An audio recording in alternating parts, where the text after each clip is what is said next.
Pakistan super league کی فاتح team اسلام آباد یونائیٹڈ نے صدر مملکت ممنون حسین سے ملاقات کی ہے۔ ممنون حسین نے پی ایس ایل کی فاتح ٹیم اور ان کی مینجمنٹ سے گفتگو کرتے ہوئے کہا، پی ایس ایل ٹورنامنٹ کو پاکستان میں عالمی کرکٹ کی واپسی کا کریڈٹ جاتا ہے۔ پی ایس ایل سے قومی کرکٹ کو بہت فائدہ ہوا۔ انہوں نے کہا، پی ایس ایل کے انعقاد سے دہشت گردی کو شکست ہوئی اور امن جیت گیا۔ عوام کی بھرپور شرکت سے دنیا کو یہ پیغام گیا کہ پاکستانی پرامن اور کھیلوں سے محبت کرنے والے لوگ ہیں۔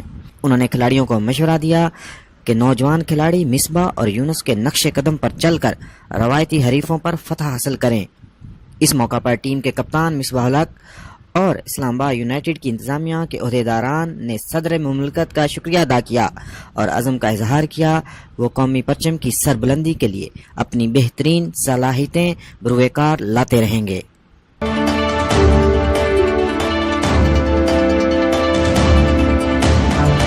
تیز نیوز